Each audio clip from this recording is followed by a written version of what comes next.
All right. We're doing it. We're live. Here we go.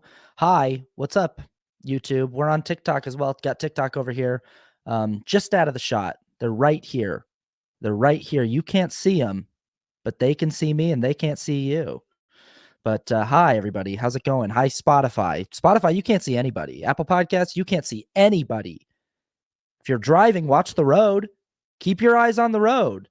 Don't be looking for TikTok or YouTube. That would be ridiculous. That would be a bad idea. How's it going? I got that song in my head.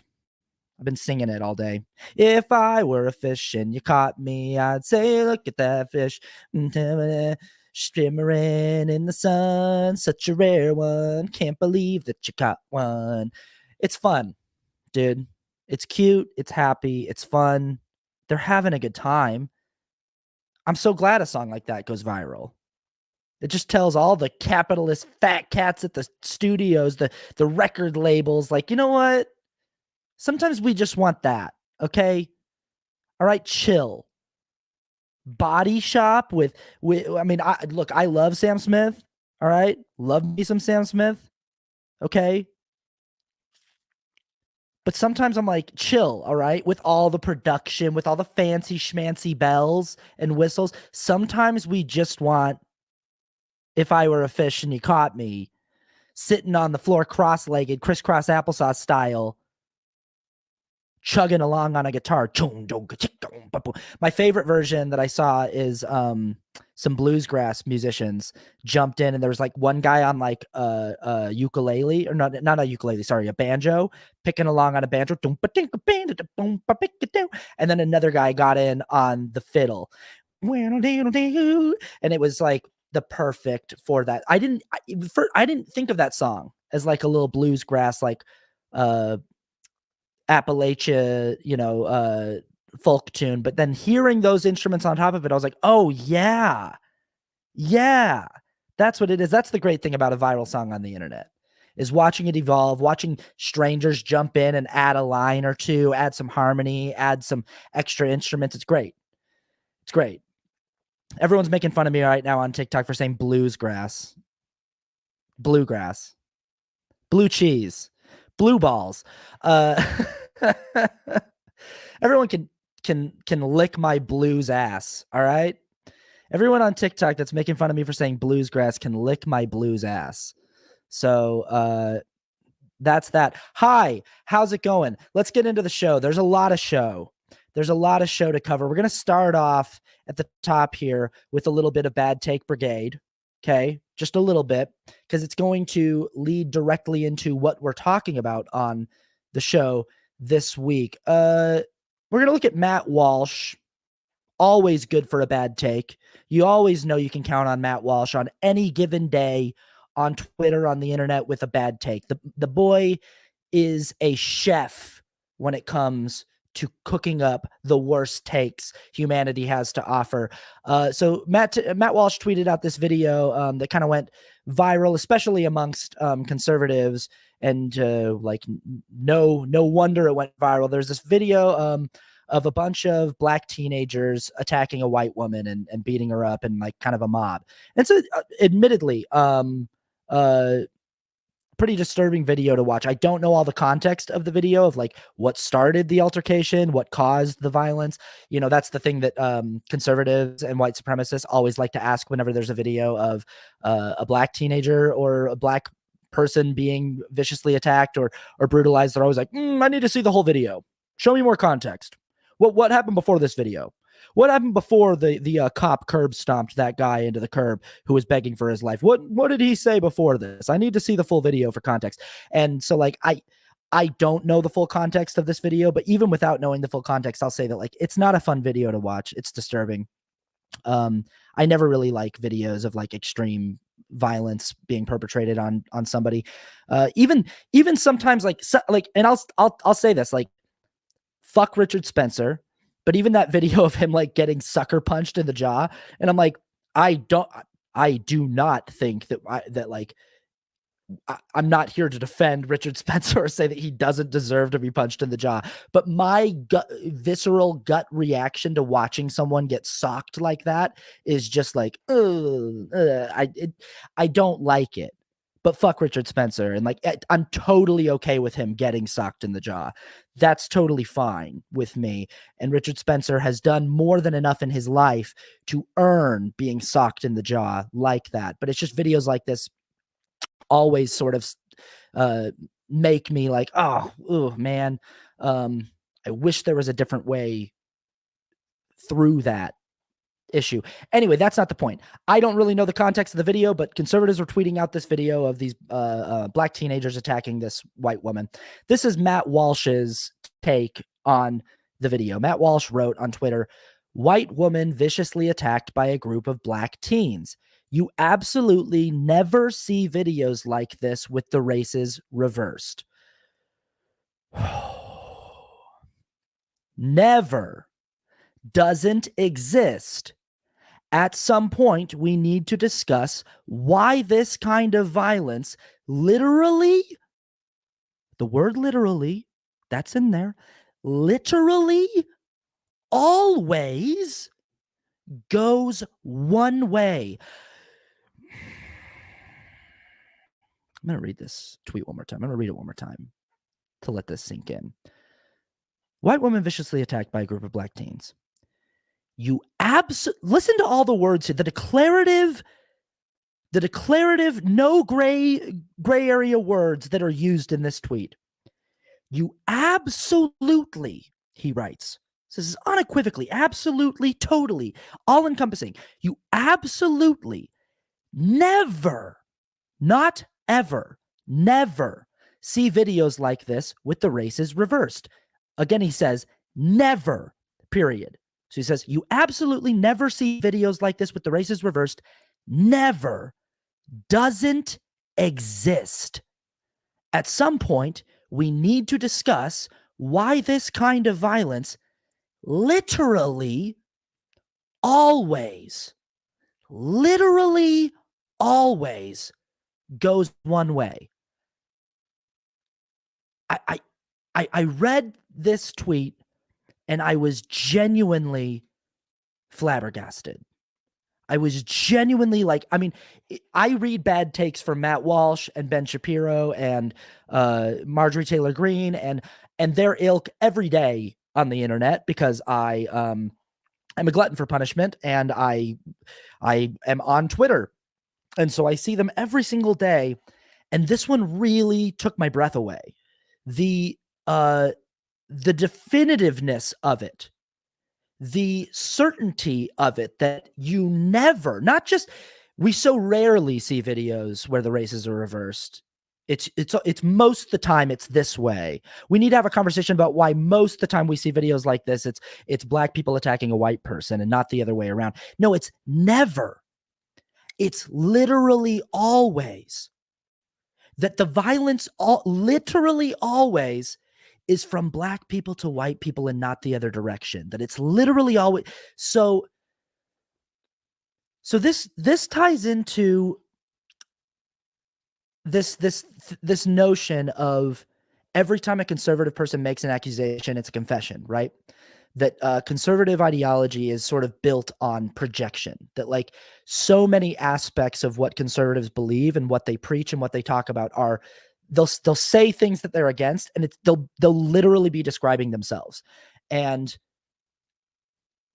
they'll say things like, you know, like, well, we're the party that's trying to root out pedophilia. We're concerned about children being preyed upon, and we're concerned about kids, when literally like the biggest perpetrators of child sexual abuse that we know of just statistically, like in America, is like churches and clergy members, like Christians, conservative religious groups. And then we also know that like the Republican Party just like has way more people with credible sexual assault and pedophilia accusations in their party than the Democratic Party does. So it's like these kind of things where every time that, you know, conservatives will talk about how the media lies and how you can't trust the news and how, you know, fake news and the news is, and they'll kind of say it unequivocally. They won't just say like, don't trust MSNBC, don't trust CNN. They'll just say like the news lies.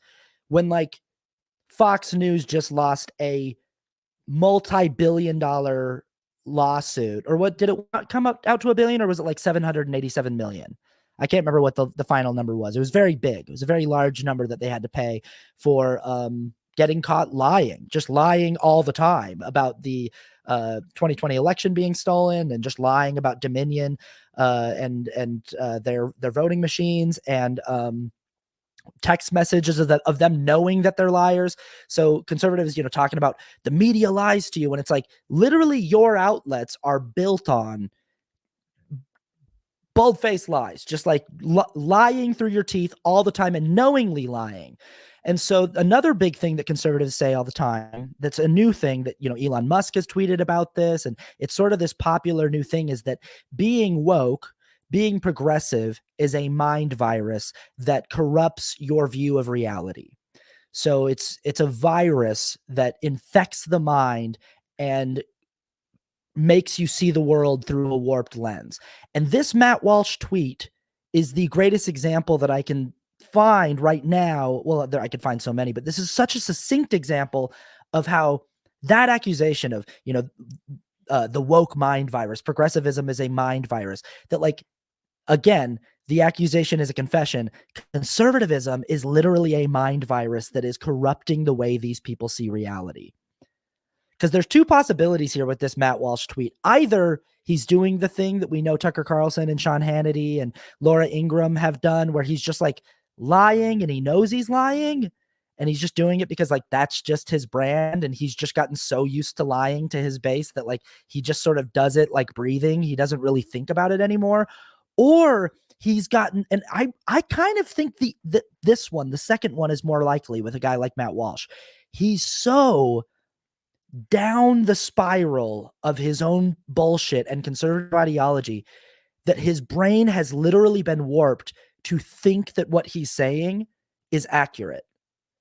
That he actually tweets this out with a confidence, that he actually steps into a sociopolitical discourse on violent, intra-racial violence with the confidence to say, it literally never happens that white people perpetrate extreme violence on Black people and on people of color. It literally never happens. It doesn't exist, he wrote. He wrote the words doesn't exist and never and literally always happens only one way. I can't conceive of that level of delusional thinking. And this goes back to my, We're Not the Same series, where I've asked people repeatedly to say, like, if you're a centrist who believes that there are extremists on both sides, and that both sides are reactionary, and that both sides are spreading misleading information, and that both sides are guilty of contributing to the divisiveness in the country, like, what I usually say is like, that's fine. You just got to prove it. You just got to show me the evidence.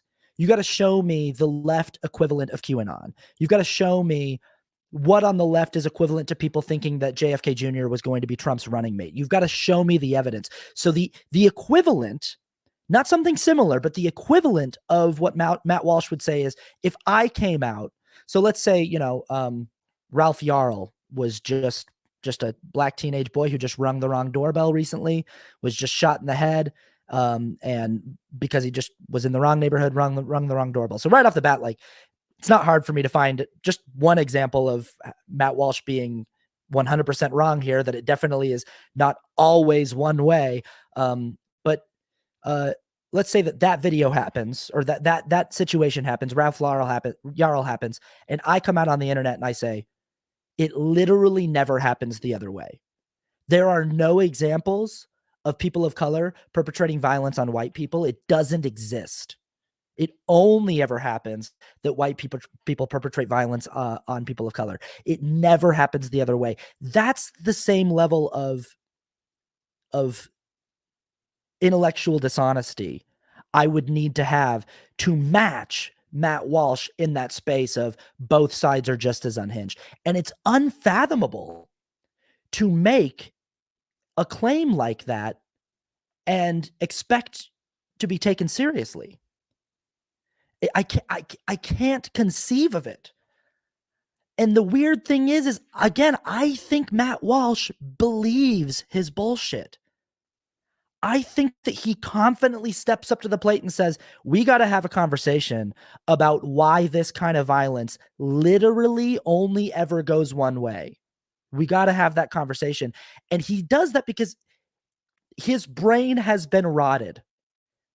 He has lost the plot on reality. Somebody commented in the comments on YouTube, 787.5 million settlement. So that's right. Okay. Just under $1 billion that Fox had to pay for lying.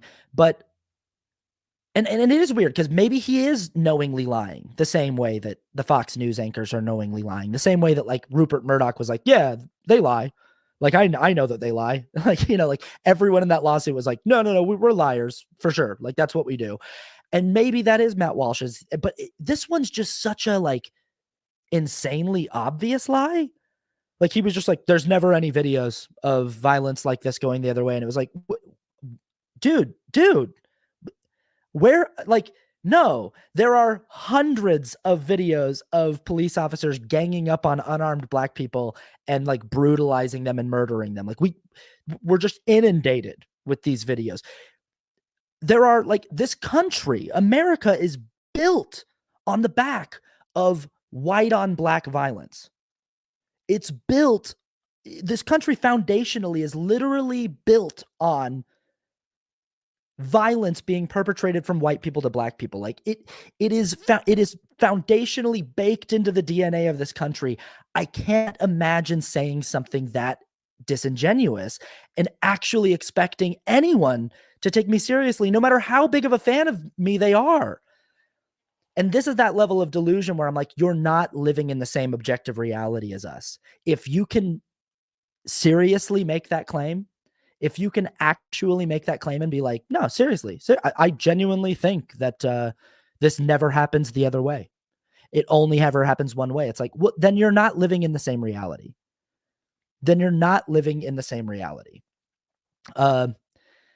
Sarah on YouTube says their response to you would be, well, we are talking about this exact circumstance, a defenseless woman being attacked unprovoked.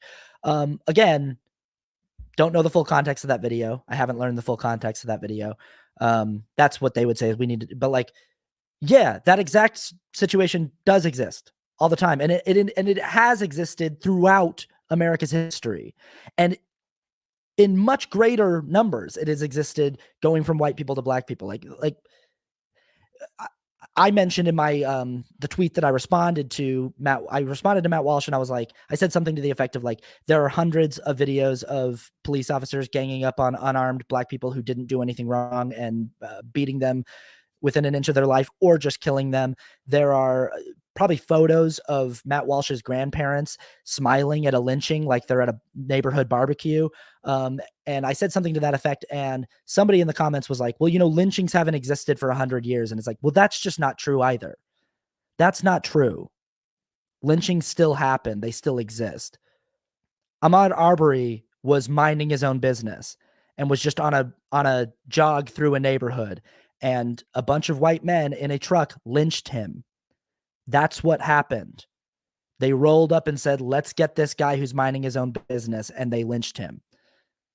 So, yeah, like I can't, it's just insane. And what's really at the core of what is corrosive to Matt Walsh's perception of reality is white supremacy, is the infection, the mind virus. Again, they're talking about the woke mind virus. And I'm like, no, what the mind virus is white supremacy.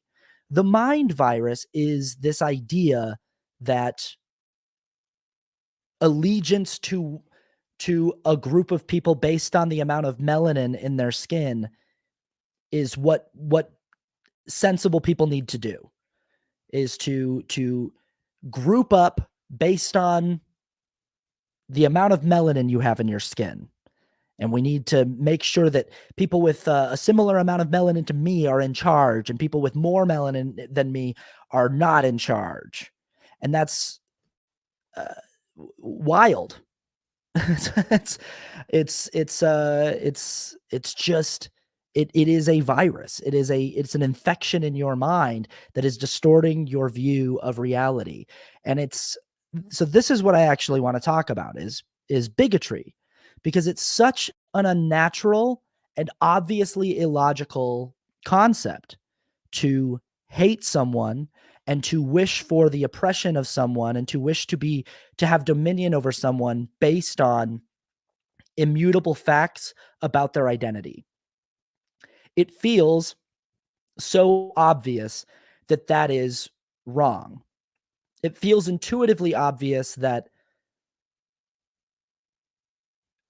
seeking to oppress or dominate or oppose a person or a group of people based on just simple immutable facts of their identity is not good and is bad. And yet, it is this really pervasive problem that we have in our species.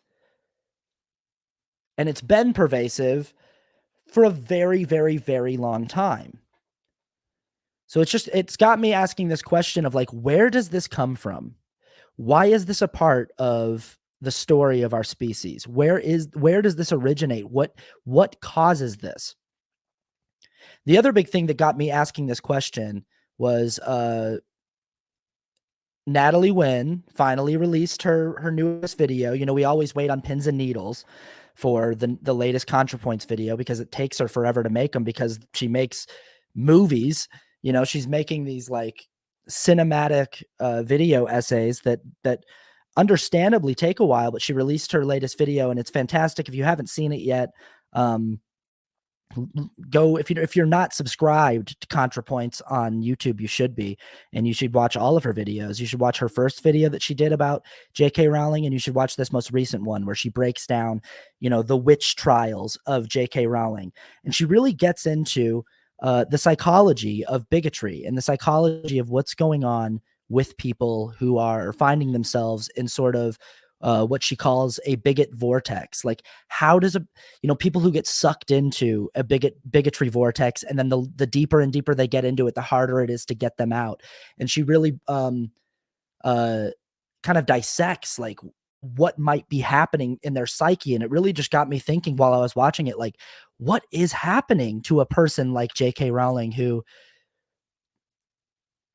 has every reason to not be a bigot, you know, who like has uh been very successful and is a very creative person and a very intelligent person, seemingly, and a very reasonable person, you would think, and a person who got famous writing stories about identity and about literally the central allegory of her most famous work, the work that was going to solidify her as a legend. And she's currently destroying her legacy. She is currently just taking a sledgehammer to her legacy with every passing day that she refuses to shift her stance on trans people. But the central allegory of her most famous work, the work that she's going to be remembered for, is like this kid who's raised in a literal closet, who is rejected by the family that raises him, who is hated by the family that raises him because of his identity, because of just the nature of his birth, and who discovers the truth about his identity, and it sets him free. And he discovers that the truth about his identity, even though his family, the people who are raising him, hate him for it, is beautiful. He discovers that the truth about who he is and who he was born to be is a really beautiful thing and really powerful thing. And embracing his identity, even though it goes against what the culture and society that he was raised in wants, and even though it goes against what the family that raised him wants, is a really powerful and self-actualizing thing for him. And like, it's so weird that a person who crafted that narrative and crafted that story is decimating her legacy in favor of these really bigoted ideas that she refuses to part with. She refuses to acknowledge are problematic. And it's a really bizarre thing to watch, because it's like, well, it's not like there's a lack of educational opportunity for her. It's not like there's a lack of opportunity for her to speak with and understand trans and non-binary people. It's not like it really had me asking the question, like, where does this come from? And I think I've talked about on other episodes of this podcast about like what makes bigotry hard to get out of. And I've talked about this with J.K. Rowling in particular, and Natalie on ContraPoints talked about this idea of this bigot vortex, this kind of cyclone that sucks you deeper and deeper the longer you stay in it. And the longer you stay committed to that argument, the harder it is to pull yourself out of that vortex. And that can be really hard for some people, because the deeper that you go in, the more you dig your heels in on, no, I don't think that that person is a valid kind of person. No, I don't think that we should be affording certain rights and liberties and respects and dignities to that kind of person. The more that you publicly dig your heels in on that, the more vitriolic that you allow yourself to be publicly, the harder it becomes to get honest with yourself and with others about the damage that you are doing. And that's understandable. There's a self-preservation in that. There's a psychological self-preservation happening where you're like, if I were to suddenly one day get honest, because you can almost bet that there are like probably some times where Joanne Rowling reads like comments or messages that are written to her from trans people who used to be big fans of hers, who are like, hey, you really broke my heart. Like, Harry Potter was like the most special thing in the world to me, and like it really broke my heart to find out that like you don't think that I'm a valid kind of human being. And there are probably moments where she questions herself, where she goes, geez, am I doing something wrong here? And what happens I'm guessing is this sort of psychological self-preservation kicks in, this self-defense kicks in, where it's like, if I allow myself to go down that rabbit hole, I'm going to have to reckon with what that means, which is I've not just hurt this person, I've hurt millions of I've really hurt many people, and I've actually been wrong about something that it's really bad to be wrong about, and I've actually been doing serious harm. I've taken a legacy that could have been about standing up for marginalized identities, and I've turned it into one of hatred and exclusion and fear. And that's a really hard thing for an ego to suffer. That's a really hard blow for any person to come to terms with. And so I think that there is a little bit of like psychological self-preservation where you cannot allow yourself to accept that the harm that you may have done. I think that's sort of the space that Matt Walsh lives in. I think that's sort of the space that Ben Shapiro lives in, is sort of this sunk cost space where it's like, I've invested too much. I've invested too much into harmful narratives to turn around and say, you know what? I might have been wrong about that stuff. And so in order to preserve the way that they feel about themselves, just their relationship with themselves and the way that they think about who they are and the kind of person and what they bring into the world, they're forced to constantly be looking for arguments that can support their bigotry. They're forced to and they're always, that's why they always have to resort to bad faith arguments too. And to like, that's why like Matt Walsh will literally, he's so deep in the bigotry vortex that he will convince himself that there is no such thing as white on black violence in order to justify where he is, to justify how deep he's sunk into that vortex.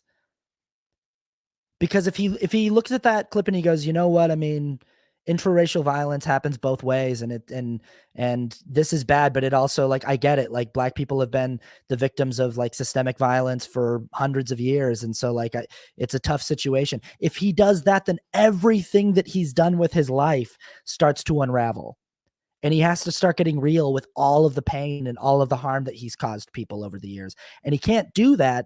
So he starts to just craft increasingly more and more illogical and disingenuous and bad faith arguments. And he starts to actually believe those arguments as a means of psychological self-preservation. And I think that that's happening with, that's what's happening with J.K. Rowling, is There's a little bit of like what happens to people when they become extremely wealthy, just sort of the antisocial aspect of that, and like how that isolates people from society, and how that isolates people from the common person, and what that does psychologically to a person. There's definitely that playing into it, but there's also this aspect of like she cannot psychologically go to the place where she might be wrong about this, because it would be devastating for her if she did. And she cannot psychologically bear that weight. I think another thing that happens, and we're all susceptible to this. We're all susceptible to these pitfalls, and that's why I think it's important to talk about this. I think another thing that happens is we have a tendency to view ourselves, no matter what our opinion on ourselves is, even if we are very self-critical people, and even if we would say like, even like, I hate myself sometimes, we have a tendency to still paint ourselves narratively as the hero in our own story. We are still the protagonist of our own story. Fundamentally, whether we're a good person or a bad person, or a person who does a little bit of both, or however we feel about ourselves, we still narratively see ourselves as the protagonist. And so what happens sometimes when we're experiencing backlash for certain views or opinions or beliefs that we hold is we get stuck in a narrative where we are now heroically trudging against the yoke of persecution. So, the people shouting us down becomes a story of heroic defiance in the face of oppression and persecution. So we start to kind of attach our identity to a hero narrative that's really a victim narrative. But it's like J.K. Rowling starts seeing herself as like a Rosa Parks. She starts seeing herself as a person who's like heroically, bravely sacrificing her own safety and her own good image and good name for a righteous cause. And I think Matt Walsh does this too. Matt Walsh recently tweeted about how and these people love it. They love painting themselves as victims. They love, he talked about how his YouTube channel got demonetized recently, and how his family gets threats and things like that. Natalie Wynn in this video about J.K. Rowling, talks about how much J.K. Rowling and people who defend her, Posey Parker, and all of these, not Parker Posey, Posey Parker, two different people. Posey Parker love to talk about the vitriolic and mean things that trans activists say to them and about them, the mean DMs they get, the comments they get, the things that people put on signs at protests. And these things help bolster this thing that's going on narratively in their head, where they're like, well, if I'm the protagonist of the story and all of these people are being really vitriolic about pushing against something that I've said or something that I've done, then like I must be in my Martin Luther King era. I must be living through, this is what happened to Jesus Christ. Like this is what happens to great people who speak important truths. The mob often comes for them with torches and with tar and feathers, and this is what's happening to me. And so that also fuels the fire of going deeper into the vortex and having a harder time detaching from it, because there's sort of an intoxicant in that. That's sort of an intoxicant for the ego. This idea that I'm not just the protagonist, I'm not just the hero, but I'm now a persecuted hero, which is one of the greatest kinds of heroes there can be. A hero that is fighting a righteous fight against a very vocal, very vitriolic mob of persecution and oppression. And it's like I saw this tweet the other day from Mike Lee, a senator from Utah, who was tweeting about Dylan Mulvaney. Dylan Mulvaney's been in the news for a martyr. Yeah, Sarah says on YouTube, a martyr. Exactly, a martyr.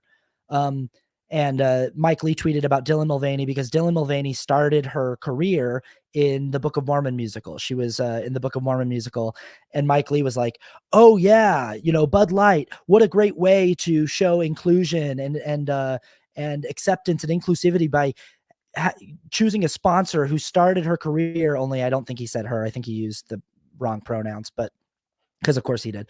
But he was like, who started her career by mercilessly ridiculing the beliefs of a religious minority.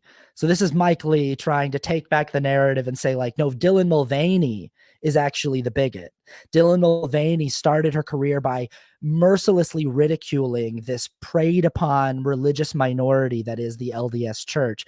And it was so funny to me to see, as a person who's from Utah, because I was like, man, these people really do want to be the victims so bad. They want to be martyrs so bad.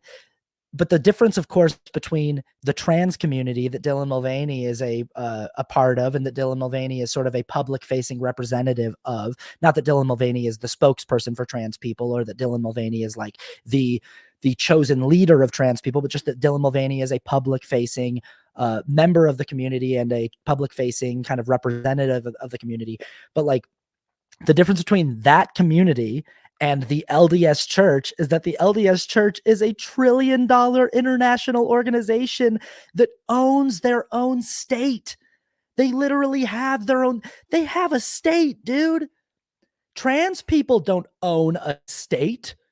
Trans people don't have an organization amongst them that is worth over $1 trillion with just hundreds of billions of dollars stockpiled in different safe houses and banks all over the world. The LDS Church has that. The LDS Church has mainstream, real political power, real wealth, and real, like I said, they own one of the 50 United States. They own one. They have their own state. They own it. They're like, nah, Utah, that's ours. And like Idaho too, kind of. And like kind of Arizona, but like Utah for sure, that's ours. Like, you come in there, you're in our state. That's our place. So it's so funny to be like, Dylan Mulvaney started their career by ridiculing this religious minority. It's like, yeah, you're not talking about a group that needs protection societally. You're not talking about a group that like people are writing legislation to try to legislate them out of existence. No one is proposing legislation right now to try to make it so that Mormons don't exist, to make it so that the LDS Church doesn't exist. That's not a thing. But people are vocally trying to make sure that trans people can no longer exist. People are vocally trying to legislate trans people out of existence. That's the big difference here, you know, between those two things. But all we're talking about so far is why it's hard for people to pull themselves out of the bigot spiral, the bigot vortex, you know, these kind of psychological safeguards that come up where it's like, just the deeper you go in, the harder it is to admit to yourself the harm that you may have done. Also, you get caught up in the high of this persecuted hero narrative, this martyr narrative. The social currency of victimhood, stuff like that. But like, that still doesn't answer the question of, where does the bigotry come from in the first place? Where do such antisocial and inhumane beliefs originate from? Like, what is the actual source position for this? How does it start? And I don't know. I've been thinking about this, and like, again, Natalie's got so much great stuff in her video that you should go watch on it, that she breaks down, you know, where it might come from. And I'm definitely borrowing from this video, but like, there are different things that I think that there's, you know, something maybe evolutionary about that generational, some kind of generational DNA coding that comes in with survival and tribalism and fear of the other, that like people at some point in history had to try to cling close to their tribe for survival. That's what survival meant. And when someone came in who had other customs and a different look and a different energy and different beliefs from your own, it meant a potential threat to your well-being and to your survival. And maybe some of that carries over. I don't know. I'm not sure how much of that we could actually chart, but like, maybe some of that is baked in there. There's a really interesting point that Natalie makes in her video about projection of personal trauma that I thought was really fascinating. She sets up this comparison with J.K. Rowling to Anita Bryant, who is another very famous anti-queer bigot. Anita Bryant was like sort of the OG J.K. Rowling. Anita Bryant was this, if you don't know, was this kind of famous woman in the 70s who was famous for doing these orange juice commercials, and she was like an ex beauty pageant winner, and she became really famous when she sort of got a platform for speaking out against gay people and just feeling like gay people shouldn't be a part of civilized society. And it's sort of like, you know, when someone like Candace Owens, who's like been around trying to do stuff, finally finds more of a platform by just being a bigot. That's another thing that I think creates that sucks people into the bigot vortex, is like maybe you have some like fringe bigot beliefs, but you're sort of like, I sort of dip a toe into them from time to time, but you're a person who seeks the public spotlight and a stage at any cost, and like kind of how Candace Owens was. And then like the moment that you're willing to just be full chested about bigotry and to like promote bigoted ideas, you start seeing more spotlight and more stage time. And then you're like, okay, well, that's what I want. Even if it means people are mad at me about it, attention is attention. No such thing as bad press. And I think, you know, Anita Bryant got really into the persecution narrative, that people were like being really harsh to her, that she lost her sponsorship with Florida Orange Juice. But like arguably she had never been on a bigger stage than when she started speaking out about her feelings on gay people. And it gave her the biggest spotlight she'd ever had. And she definitely didn't slow down because of the backlash to it. She just ramped it up for her whole life. I think she's still alive, and she's still like, when people interview her, is like, she's like, no, I'm right. I'm right. Gay people are bad, and I'm right about that. And I'll go to my grave saying it. And it's the thing that sort of came to define her. And it's the thing that sort of came to define her as a public figure. But there are so many parallels between Anita's story and J.K. Rowling's story. And this element of projecting personal trauma as a means to, as a sort of a conduit to developing bigoted beliefs was really, really interesting. That Anita Bryant spoke several times about feeling sort of rejected by her father, and sort of having a contemptuous relationship with her father, one where she felt like she wasn't accepted, and one where she felt like she never really got her father's love in the way that she wanted it. And she hypothesized and speculated that that's what caused homosexuality in men, particularly, is a rejection from their father. And then they sought out acceptance from basically, you know, like father proxies by having romantic relationships with men. They sought out acceptance from other men in homosexuality. And this is a pretty common belief from people who are, you know, bigots toward gay people, is that like being gay comes from either like too much affection from your mother or not enough affection from the father. And Anita Bryant definitely helped to popularize this idea. But all Anita Bryant was really doing was projecting her own experience and her own trauma onto the people that she hated. So her actual beef was with her dad. Her actual beef was with like some straight cisgender dude who like was a bad father and who treated her poorly. And she took that pain and that frustration, and she projected it onto this group of marginalized people who already had enough problems of their own without her jumping into the mix. But she took that and she said, maybe they're gay. Maybe they are the way they are because they also experienced something similar to what I experienced. Maybe their dads were also mean to them. And she sort of saw that as a compassionate view that she had. So in many interviews, she'd be like, hey, no, I don't hate gay people. This is another thing that Anita Bryant and J.K. Rowling do, is and I think Matt Walsh does it to a certain degree, is like they convince themselves that it's not about hate. I don't hate anybody. I don't hate them. At all.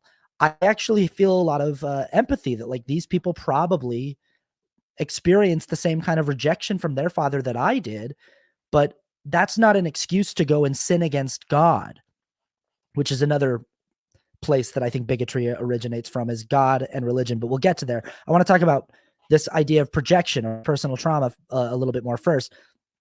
Joanne Rowling has the same thing. She wrote a whole essay about her gender critical beliefs when it comes to trans and non-binary people. And she wrote about how her father never really cared for her in the way that she wished he had. And she always felt like her father wished he had had a son. And she talks about how if she had grown up in a time when being trans was maybe more socially accepted, maybe she would have sought out that route. Maybe she would have called herself trans in order to earn the approval of her father. So again, she's projecting her own personal trauma onto all these other people. It's like she's not listening to trans people. Anita Bryant's not listening to gay people. There are plenty of gay people who have a great relationship with both parents, who are like, no, I had two very loving parents who were very supportive of me, and I'm just gay. It's just how I am. And there are just plenty of trans people who are like, no, just like me and my parents get along just fine. And I got a great, like my parents were, when I told them I was trans, they were like, hey, whatever, we had a daughter. Now we have a son. That's great. So this whole theory that it originates from some kind of rejection from a parent, it just doesn't hold water when you actually go and listen to trans people. But that's not what J.K. Rowling's doing. That's not what Anita Bryant did.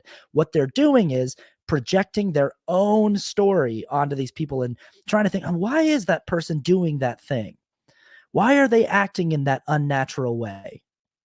And this is what's sort of uniquely difficult about deprogramming bigotry toward queer people, is that it's easier for the bigots to convince themselves that being gay, being bisexual, being pansexual, being trans, being non-binary, that these are not actually real things, that these are not actually real aspects of identity worthy of respect, that they are actually aspects of some kind of mental illness brought on by some kind of trauma. So they're not real. So these people, when you say like, you're how do you not see that it's wrong that you're rejecting people based on immutable aspects of their identity? They're like, well, I don't believe that these aspects of their identity are immutable facts. I believe that they are aberrations of their identity brought on by some sort of abnormal trauma, that they're not just. So it's harder to deprogram, but then it's like, again, bigotry still exists for people who are just like, I don't like black people. And it's like, well, you can't really say that that's the result of trauma. You can't really say that someone being born in Mexico is the result of trauma. And you're like, yeah, I mean, they don't have to be Mexican. It's like, yeah, the fuck they do. They can't not be, but people are still bigoted toward people for being born in Mexico. Like that's still just a thing that exists. So like, but it does get more difficult when it comes to queer people, because people will be like, oh no, I'm not, Joanne Rowling can tell herself, I'm not a bigot. I don't hate anybody based on just how they were born. I just don't think that trans people were born that way. I think that her real problem is like trans women specifically. She has this problem with men because of the way that she was treated by her dad. And this is all according to her. This is not me doing an armchair analysis. This is in her essay that she wrote about it, that like it was her dad, and she also had an abusive relationship with her first husband, who was very abusive to her. And she views trans women as men who are predatorily infringing on women's territory and women's identities to co-opt sort of women's struggle and women's strife in the female experience. And her actual problem that she has is with cisgender men. Two in particular, her father and her ex-husband, cisgender men who inflicted violence on her and who inflicted hardship on her, and she's taking that out on trans women. It's really fascinating how that works. So that's one aspect of it. So we're too deep in postulating survival. Maybe there's something baked in there evolutionarily, projection of personal trauma. And then I did get to I mentioned this next one, which I think is a big part of it, especially for bigotry toward queer people, which is religion. And we wouldn't be able to get through this conversation without talking about religion. And it's such a bummer that this has become such a big part of so many major world religions, not just Christianity, but it's become a part of so many major world religions. This idea that there is sort of this divinely consecrated and ordained order to gender and sex and sexuality. And if you go outside of that, you are an affront to the creator of the universe. And that is a very hard thing to deprogram.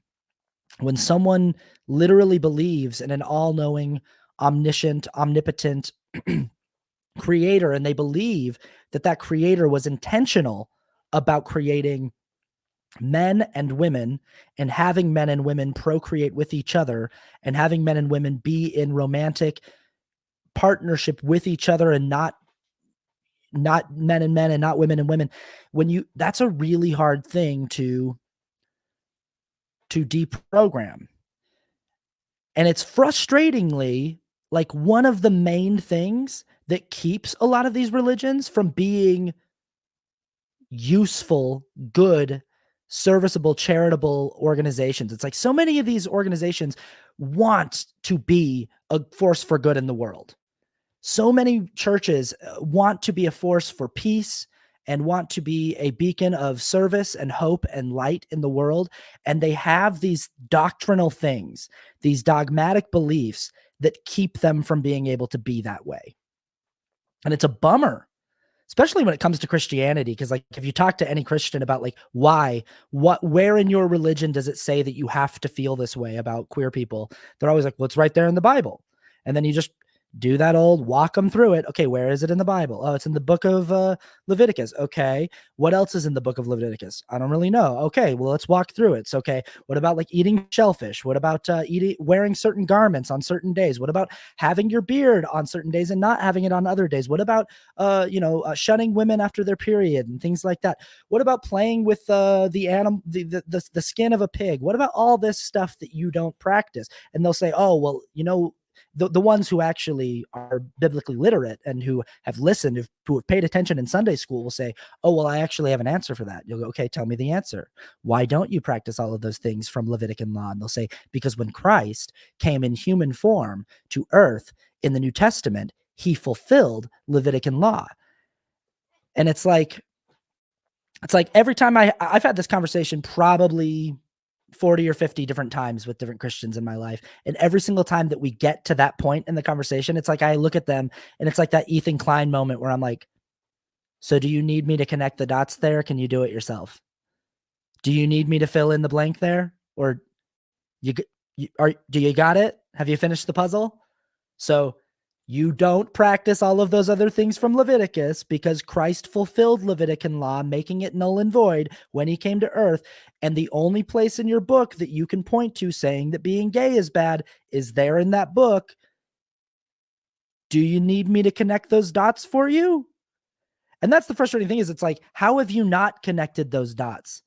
So it's really, really weird. I mean, first of all, it's just like, it's really bizarre to me to believe in a God that has all of these weird arbitrary rules in the first place. So many of the rules that were a part of Levitican law in the first place. It's like, what the hell is going on in there? Like what the omniscient creator of the universe who wants you to return to him in the afterlife and live in heaven with him forever has created a weird cosmic obstacle course where he's like, you can't have facial hair that looks like this. And if you do, you're going to hell. You can't wear this kind of garment. And if you do, like, it's like, what is happening? What is that? But like, I don't want to disparage anyone's personal beliefs and I don't want to take away your right to believe the way that you want to believe. But it is so weird when I'm like using your own beliefs, using the internal literary logic of the book that you're citing.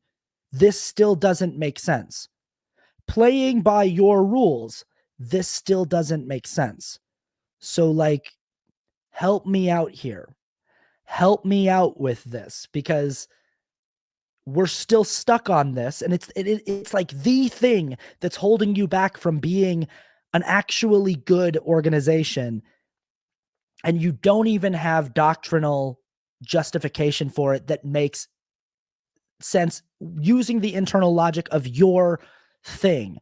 I'm not really sure about what it says in the Quran, or, and I know that they've got their own beliefs on it too, but this is another one of those things where it's like, because humans had to create stories about what lightning was, you know, there were humans roving around in packs, in groups, and the sky would sometimes become gray and black, and there would be big bulbous shapes in the sky that would yell at them with a big crackling like growl, and then there would be big jagged bolts of power. There's not words for it.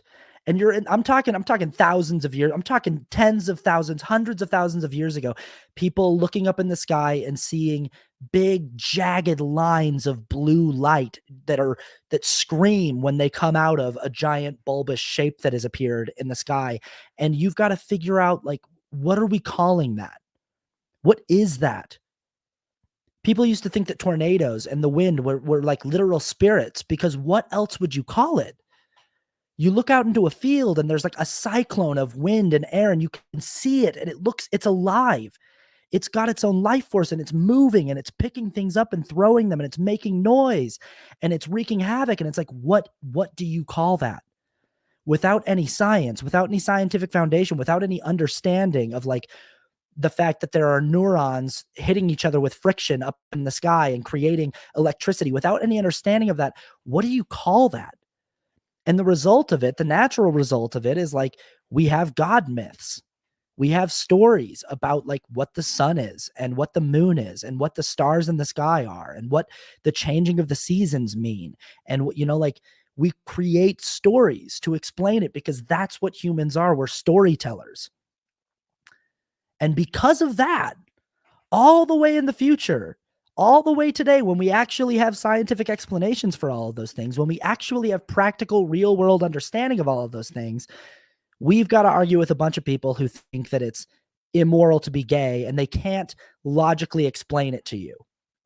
They can't logically explain to you like why it's fundamentally immoral or bad to be trans or gay, but they're just like, it just says so in my magic book.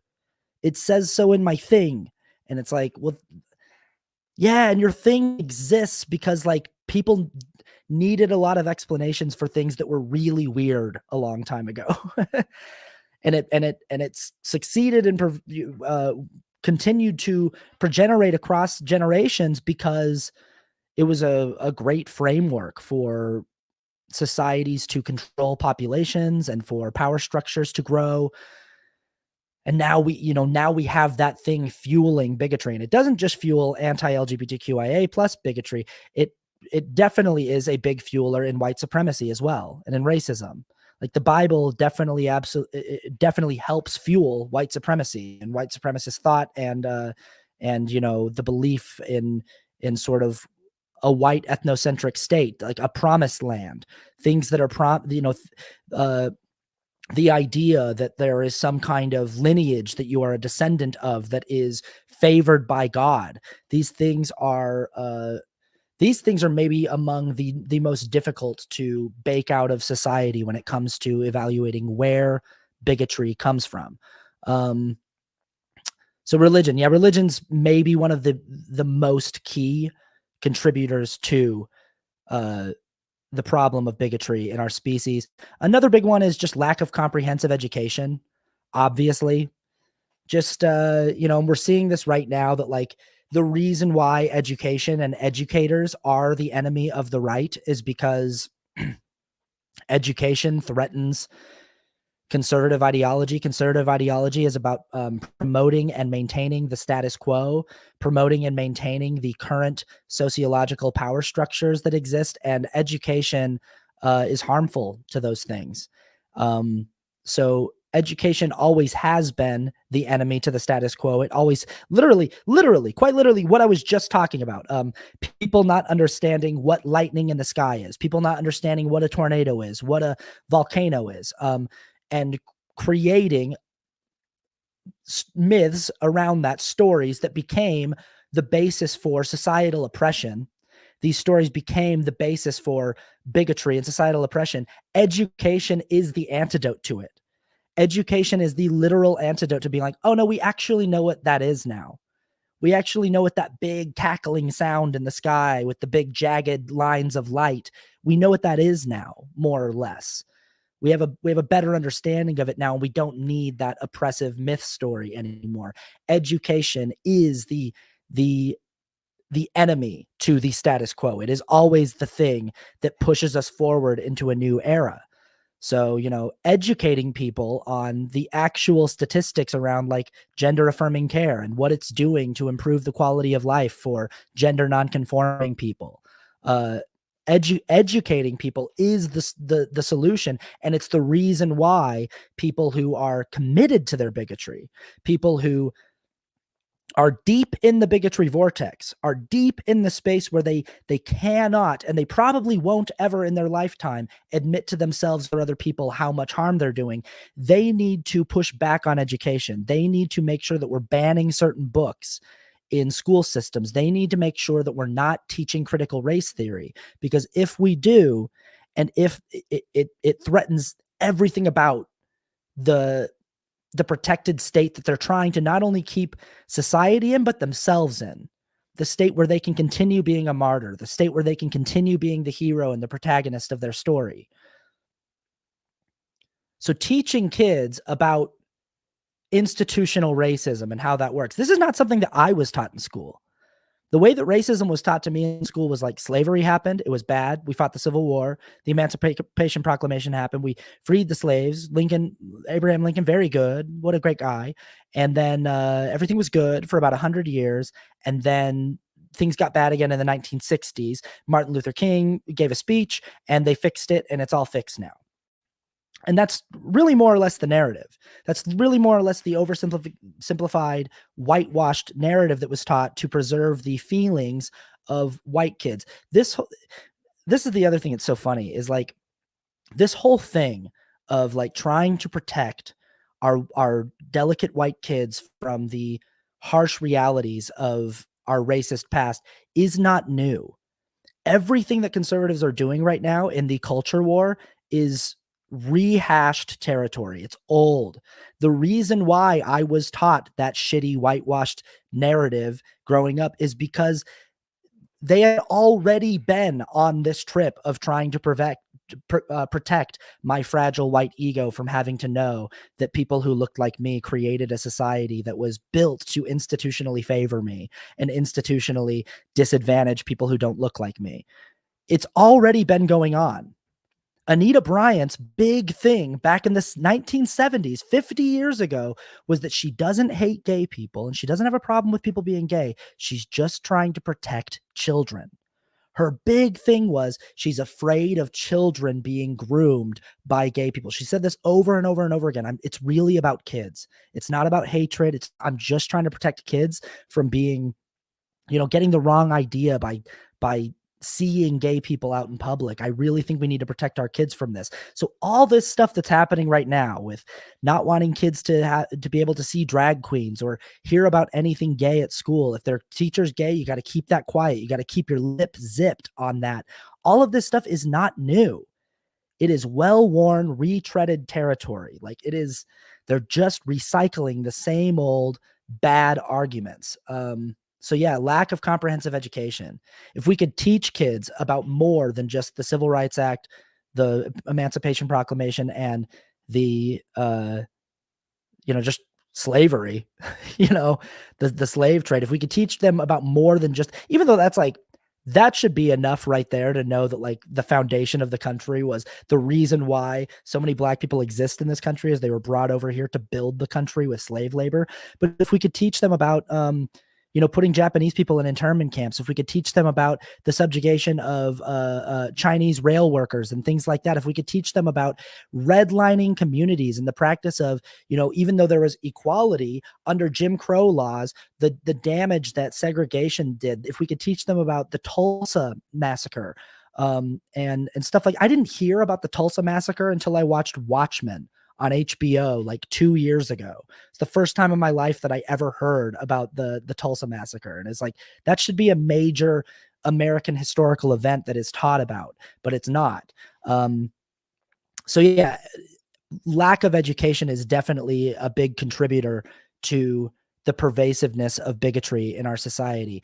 The last thing that I want to talk about, so that's sort of the rundown of things that came to my mind, and I'll turn it over to questions about if anyone has any things that I didn't say. Once again, the recap, the things that I postulated that might cause bigotry are some kind of survival mechanism, a fear of the other, tribalism, trying to feeling like something is generationally baked into you to fear people who are culturally different, or whose identity differs from you in some way. That's the first thing. Projection of personal trauma, religion, lack of comprehensive education. So those are sort of the things that I came up with. There's probably more things. But a question that came up was, how do we know, as people who want to oppose bigotry, how do we know that we are correct and that they are wrong? This is a problem that centrists have, and people who don't know where to stand in the culture war and in the culture debate, is like what they see is that J.K. Rowling is just as certain that she is right as Anita is and as I am, that I'm right. I literally had a guy in my comments the other day. I made a video where I was like debating Glenn Beck. Glenn Beck was saying something like, we're mutilating kids with these surgeries, and we haven't even had a societal debate about the merits of whether or not we should be doing that. And it's like, that's just not true. We've been having this debate for a very, very, very long time. People have been presenting very coherent, cogent cases for gender affirming care for quite some time. And people like Glenn Beck keep pretending to not hear it, keep pretending to not see it.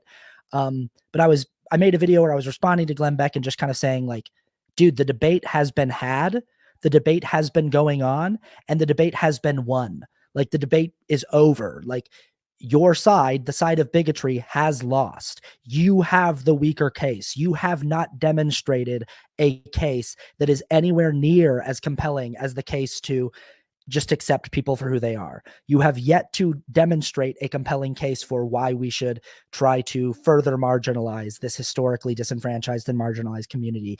You have not presented an adequate case, but the case has been presented in many, many different ways adequately as to why we should embrace and accept and support gender nonconforming people.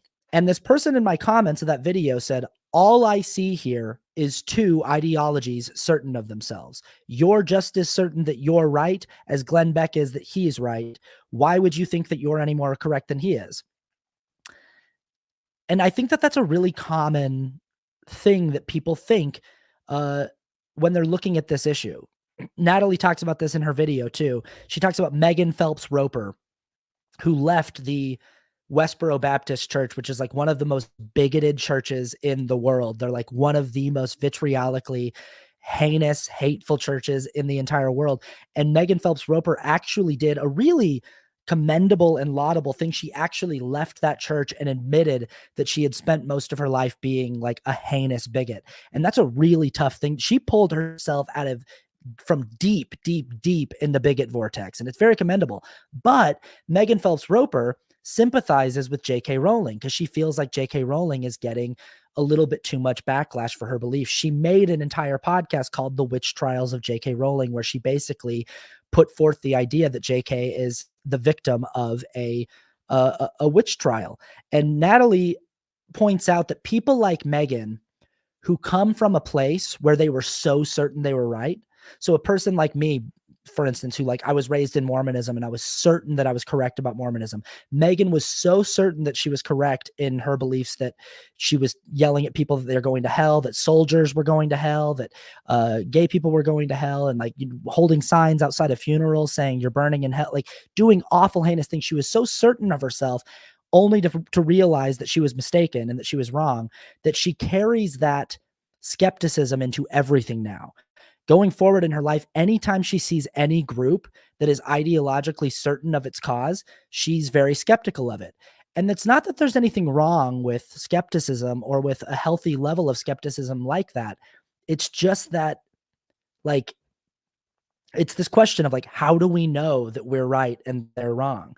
So she sees people like myself and people who are critical of J.K. Rowling and trans activists and things like that. And she's like, you're just as dug in, just as certain. And I've had friends. I just had lunch yesterday with a good friend from high school who, one of his biggest problems with me and what I do on my channel is that I'm too confident, that what I'm saying is like helpful and is right, and that I don't leave enough space for questions on a lot of this stuff. And I've told him before that I'm like, I don't have hardline stances on like legislation policies. I don't have hardline stances on like what the best, tax policy would be, what the best system of healthcare would be. I don't have hardline, like, I definitely think there's room for debate on some of these things. I have hardline stances on human rights issues. I have hardline stances on debates over someone's validity as a human person. Someone, whether or not a certain kind of person deserves basic human respect, basic human dignity, basic human rights. I have hardline stances on that kind of stuff. And those are the only things that I have hardline stances on, really. But this question always comes up of like, why do you think that you being so dug in on your ideology is any different from J.K. Rowling being dug in on hers? Because she is dug in and she's convinced. And she said many times in interviews, people go like, well, do you think you'll ever consider maybe walking back some of your statements? And she goes, the only thing that keeps me going, despite all the persecution, all the backlash, all of the people who are really mean to me now, is I know I'm right. And Anita Bryant said the exact same thing. The only thing that keeps me going is I know I'm right. I know I'm doing the right thing. So how do we know that we're more right than them? And I think it's a good question to ask. And I'm not sure that I'm going to actually be able to answer it definitively, but I think one kind of good test to come up with to maybe test this of like which side of an issue like this you should be on is asking yourself a sort of chicken and egg question of like, would my so let's call them oppositions. I have an opposition to transphobic people and to trans bigots and just to bigots of all kinds, to racist people and to white supremacists. I have an ideological opposition to that. Would my ideological opposition to those people exist if their ideological opposition to the marginalized people that they seek to oppress didn't exist? Hopefully the phrasing of that question made sense. So if you ask that both ways, so like, would I have an opposition to Christians, conservatives, people like this, if their opposition to queer people, people of color, just like people who are not from the same country as them, if that didn't exist, would I still oppose them? Would I still think that they need to be defeated and that their ideas need to be defeated? And the answer to that question is no. My opposition to them would not exist without their bigotry. The only reason my ideological opposition to them exists in the first place, the only reason why I seek to oppose them and to defeat their ideas is because their ideas exist. Now, if you ask that question in the inverse, would their ideological opposition to trans people, to people of color, would that exist if those people didn't oppose them? So if nobody on the other side opposed them, if we all were just going about our lives and we were just minding our own business and we never were showing up outside of J.K. Rowling's speaking events with picket signs, if we weren't there, if we weren't opposing her, would their bigotry still exist? And the answer is yes, because their opposition to these people is rooted, again, in fundamental aspects, immutable aspects of these people's identity. So whether trans people were trans activists and trans allies and advocates were loudly opposing J.K. Rowling or not, whether they were loudly shouting her down and calling her a bigot or not, she would continue to be a bigot. Nicholas Tim on on YouTube says, "This is the dumbest argument I've ever heard." LOL.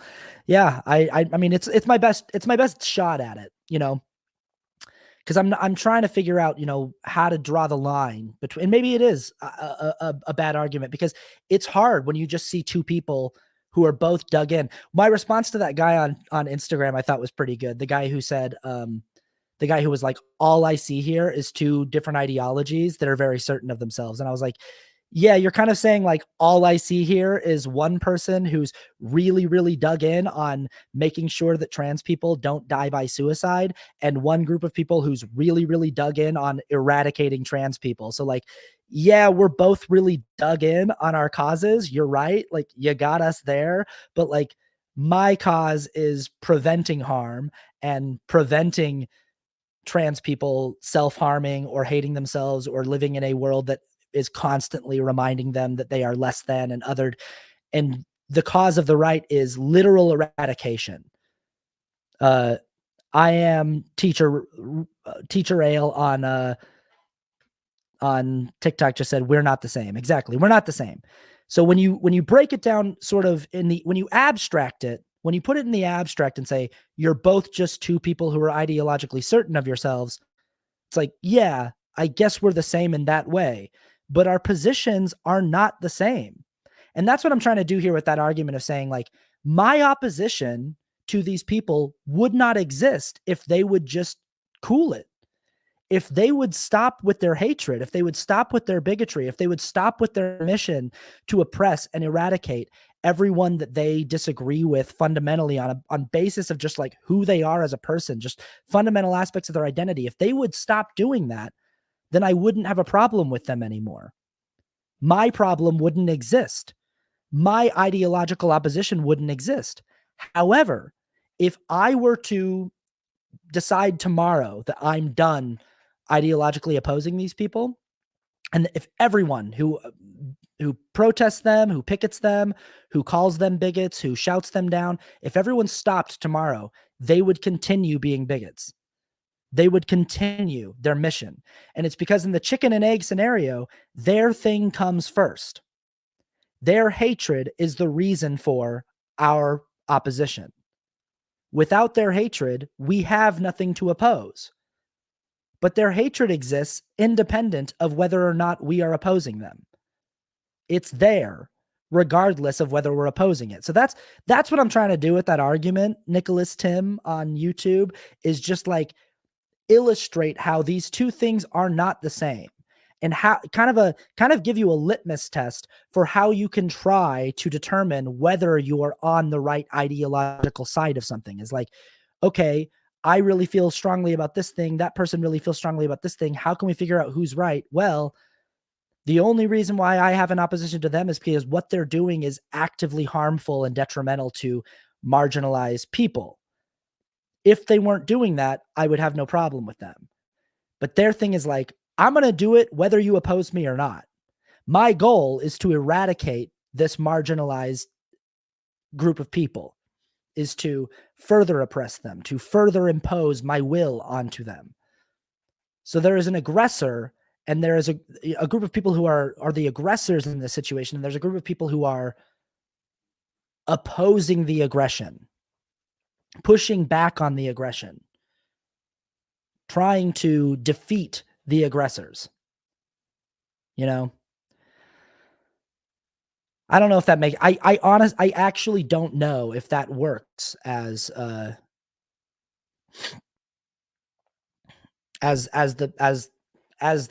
the definitive way to determine who's right, who's wrong. I don't know.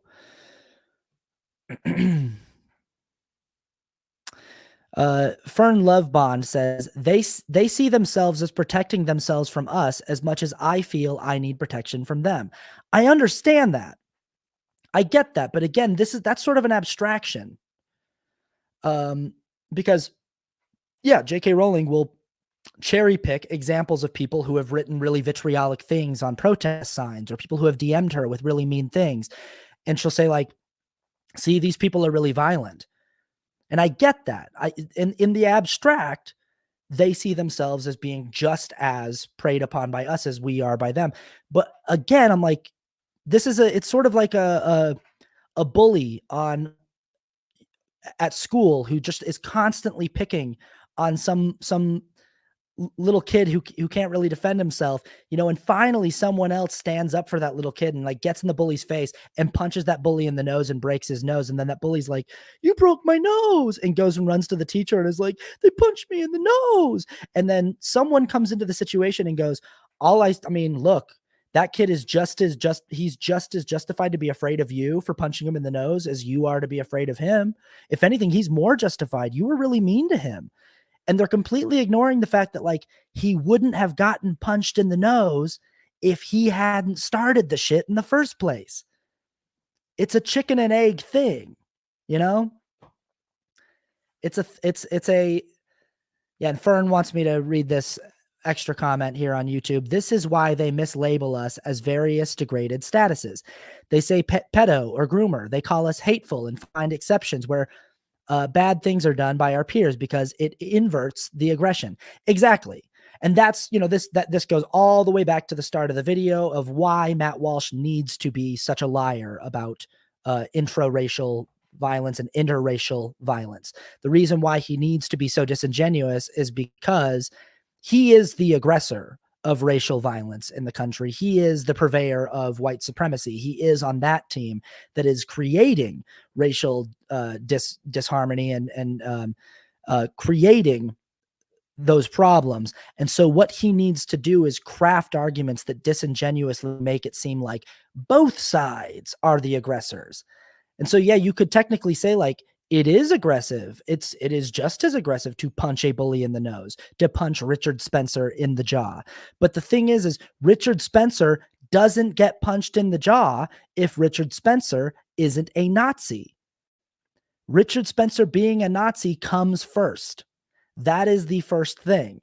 And it can't be ignored. You can't just abstract the situation and go, well, I see Richard Spencer kind of saying some of these things that seem kind of aggressive towards this group of people, but I also see him getting punched by people who oppose him. So like but it's like, but he doesn't get punched if he doesn't do the thing.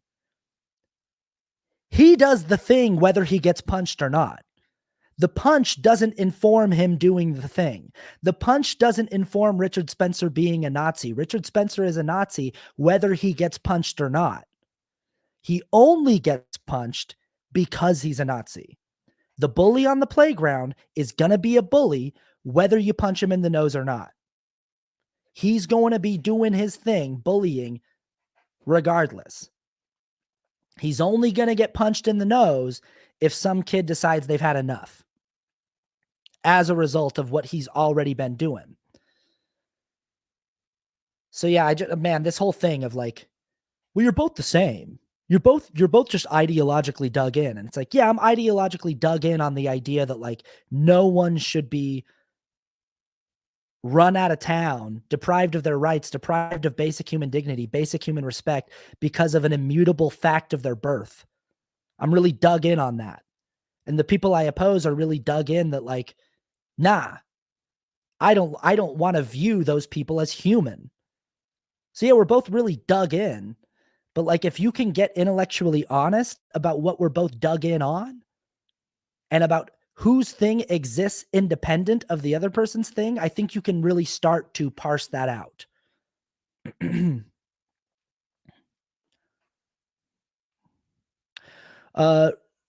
Real Estate Jack B says, wild that we talk about Glenn Beck, Matt Walsh, and J.K. Rowling as though they are the same. They are.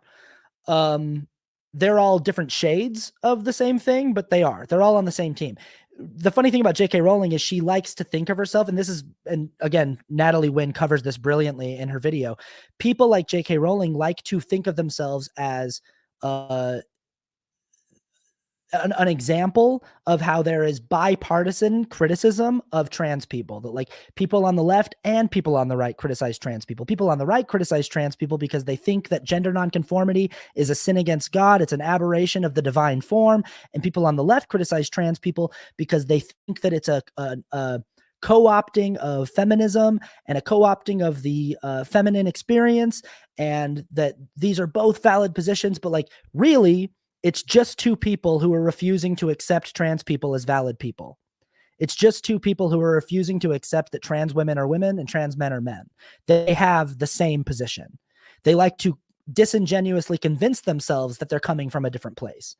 J.K. Rowling convinces herself that she's on the left, that she's a feminist fighting for feminist causes against a misogynistic cause of men pretending to be women. She convinces herself of that so that she can retain her status as the hero protagonist of her story. But it's not true. Her cause is not feminist. Her cause is literally telling a certain kind of woman, you are not a valid kind of woman. You're not a valid kind of woman because you haven't had all of the experiences that I've had. Even though that's such a flimsy argument, it's like, well, no woman has had the experiences that any other woman has had in entirety. Women, the experience of being a woman is not a monolithic thing. It is not just, it's this and nothing else. When women talk about Dylan Mulvaney, not, when cisgender women talk about Dylan Mulvaney not being able to have the experience of going through puberty as a woman, it's like, well, you don't have the experience of going through puberty as a trans woman. You don't have the experience of growing up and growing into a body that doesn't match your internal feeling of of your identity. So using that logic of you have to have my experience in order to be a real woman, Dylan Mulvaney could say the same thing to you. Dylan Mulvaney could say like, oh, well, since you don't actually have the lived experience of a trans woman, you're not a real woman. And they're like, well, you're diminishing what woman means.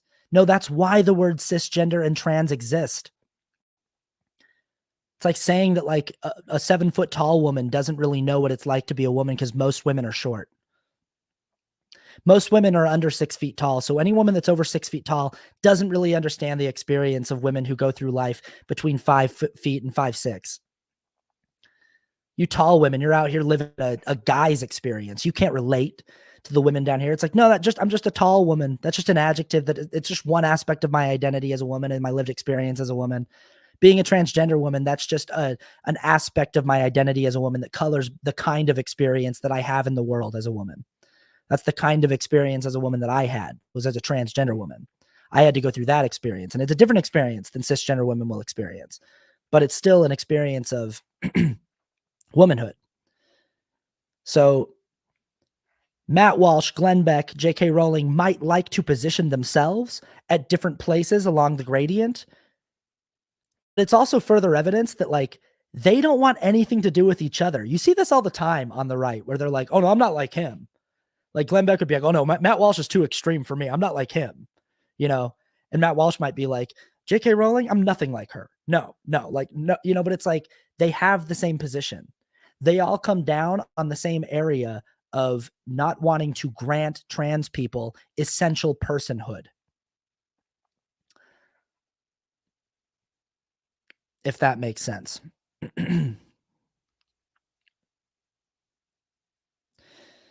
Yeah, Carly on YouTube just said, my not having children mustn't make me a woman. Snap. Yeah, exactly. Like, there's all these different things,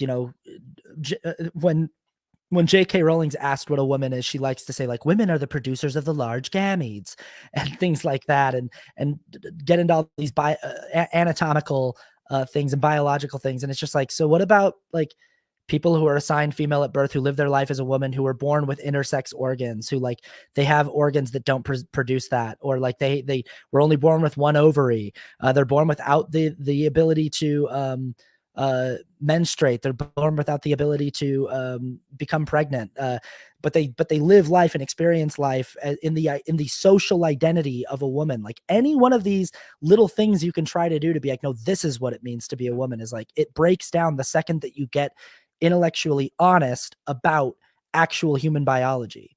And again, we go back to education, because a lot of people just aren't aware that there are more than two ways that your body can be oriented anatomically, and that there are lots of people who are living the social experience, the social experience of a man or a woman, who are being socially identified as a man or a woman, who actually internally have intersex anatomies. The very existence of these people, the factual existence of these people, rips to shreds this whole idea that there's two things. There's men and women, and anyone who says they're anything else is a liar. So Posey Parker, who I mentioned earlier, not Parker Posey. Posey Parker loves to say that trans people literally don't exist, that there's no such thing, that there's no such thing as a non-binary person. There's no such thing as a trans person. They're all just mentally ill people who are lying about their identity. But she's factually, scientifically wrong. She literally thinks that the only two things that exist factually, scientifically, are men and women, and that's it.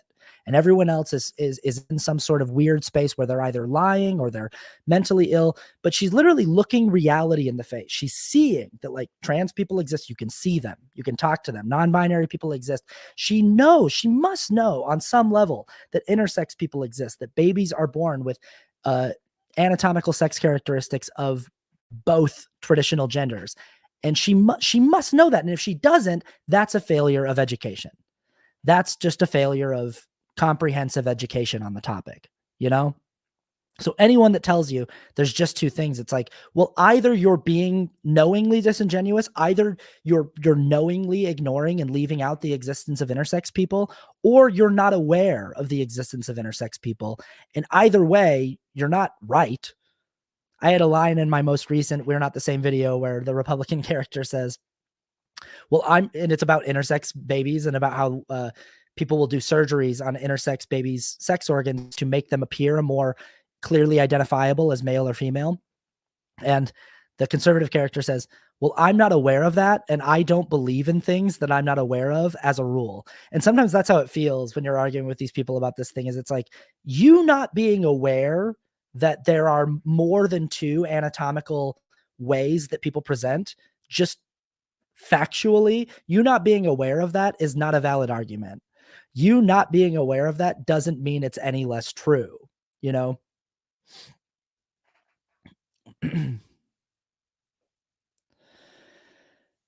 So Ask Mama J says 1 in 1,000 babies are born with ambiguous genitalia. That's actually a lot. I don't know if you were intending to make it sound like not a lot, but it's actually a lot. It's actually, if it is 1 in 1,000, that's a lot. That's like quite common. If that is the actual number, I don't know. I'd have to fact check it. But even if it was 1 in a million, and you know, people, sometimes conservatives will argue from a place where they'll say, like, well, it's such a small amount of people that it's statistically irrelevant. But it's still like, yeah, but you still can't say that it's not real. You can't say that the only thing that exists is men and women, even if it's 1 in a million that are born with ambiguous genitalia. You still can't say that. It's kind of like Matt Walsh saying that it literally doesn't exist, that white on black crime and white on black violence literally doesn't exist. It's like, even if you wanted to be a little more, even if you wanted to say like, even if Matt Walsh wanted to say like, well, no, what I mean is it happens so rarely that it's basically never. It's like, yeah, but that's not what you said. You said literally never. You said literally, it literally always goes one way.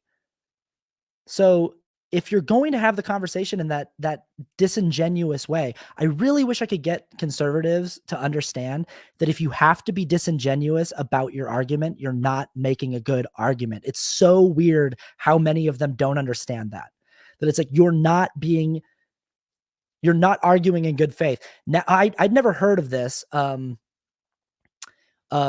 Natalie talks about it in the video. I'd never heard of the term Mott and Bailey. I don't know if you've heard of this, Mott and Bailey arguments, but it's so much of what conservatives do when arguing in this space, especially on gender and things like this, is Mott and Bailey a Mott and Bailey argument is you have a castle that's surrounded by a motte, and it's very easy to defend, and it's very well reinforced. And then you have a little town down the way that is more poorly defended and harder to defend. And people will make their bad argument that's hard to defend. And then when you call them out on what a bad argument they're making, they will retreat to the castle with the motte and say that they're arguing something else. So J.K. Rowling does this all the time. She will argue that trans women aren't valid and that trans women aren't women and that they're just men pretending to be women. And like, when you start taking her to task about like, because she'll use all these things like biological reality and producers of the large gametes and all this stuff. And when you start taking her to task about anatomical facts and about the existence of intersex people and about how this all could be tied into the gender spectrum and about just like how we've known about trans people throughout human history and how they've always existed, when you start taking to task her poorly defended argument about trans women aren't women, trans people aren't valid, she retreats to her Mott position, the castle, where she says, what I'm really concerned with is men pretending to be trans to sexually assault women. So what you're disagreeing with is the sexual assault of women. Like I'm trying to protect women from being sexually assaulted by men pretending to be trans women. So cisgender men saying that they're trans, going into a changing room and sexually assaulting women. That's what I'm actually trying to do. And you're disagreeing with that. It's like, no one disagrees that sexual assault is bad. You're being disingenuous. You're being disingenuous. And it's so weird that a person with J.K. Rowling's pedigree and education wouldn't understand that doing that having to do that, having to retreat to a disingenuous bad faith argument means that her argument is weak, means that she's not making a strong argument. And they do this all the time. They do this over and over and over again. Well, they'll say some inflammatory thing. All trans people, all non-binary people, all gender non-conforming people are mentally ill. They're suffering from mental illness, and we shouldn't suffer people's mental illnesses or indulge their delusions about their identity. They'll say something really heinous and bigoted like that, and you'll go, that's a really heinous, bigoted thing, and it's just not supported by like any psychologists or healthcare professionals that actually work with these people. That's just not what this is. That's not what's going on here. They'll retreat back to some position that's completely different than that. They'll be like, well, no, that's not what I'm saying. I'm just saying that like, I feel like it's a little unfair for girls to have to compete against like biological boys in sports, They'll retreat to something that maybe feels like they can defend it a little bit easier. Yeah.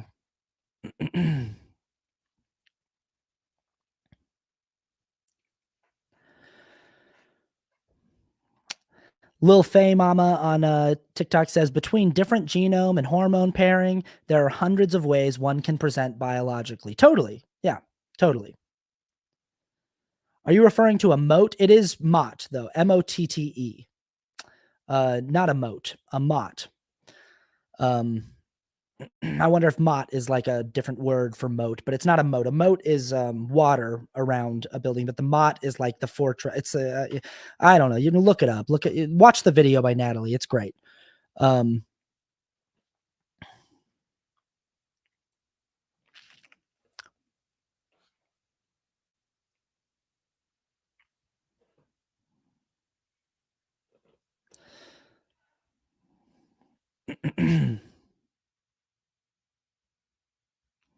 Carly on YouTube says, honestly, these 1 in whatever, 1 in a million, 1 in 1,000, 1 in 10,000, these 1 in whatever stats just make the variance in human biology seem pretty poetic for us to have such variance. I agree.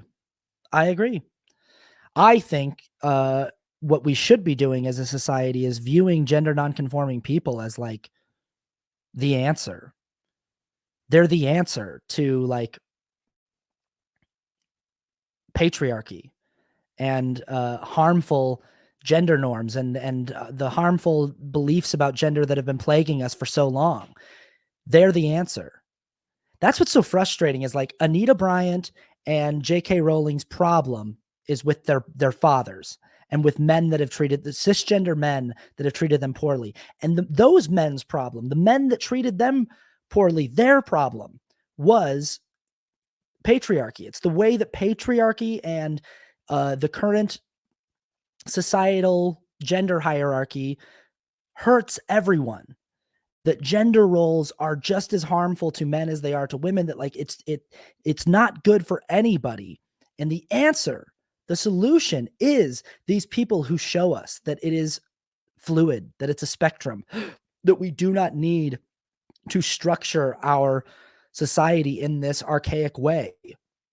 Again, education being the antidote, that like we no longer need to structure our society in a way where we give we build societal power in for men because men are the ones who provide the hunt, who go on and get the food. That's not the way society works anymore. It's no longer necessary for us to cling to these outdated ideas. We are learning new things about how gender and gender roles and sexuality and sex work.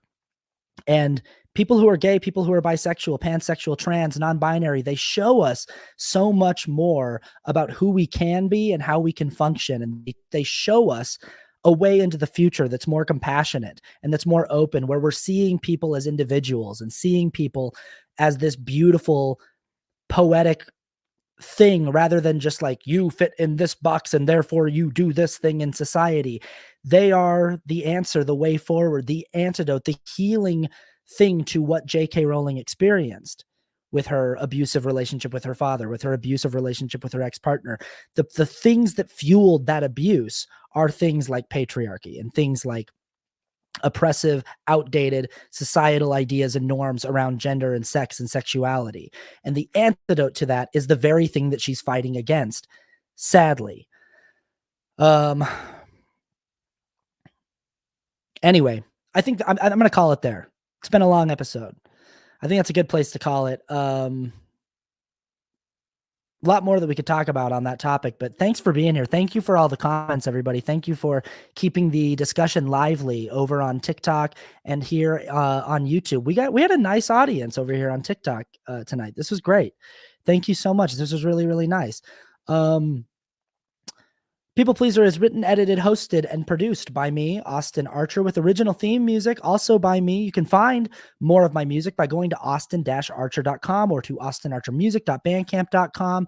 You can look me up on Spotify, Apple Music. All my music is there. Patreon.com/Austin Archer. If you want to support this channel, if you want to support this show, we would love to have you over there. Honestly, the Patreon patrons sometimes, some months, are the only thing keeping the lights on. So Patreon patrons, shout out to you. Thank you so much. And if you have the expendable income, if you have the available bandwidth, I would really, really love your support over there. Patreon.com/Austin Archer. You can go to the link in my bio, get yourself a Nobody Cool Likes Tucker Carlson shirt if you want one, or, I don't know, order any of the stuff that I have for sale there. Yeah, lots of ways that you can support, or you can just be here. You can just be here watching, commenting. That also works. Follow me on YouTube, Austin Archer on YouTube.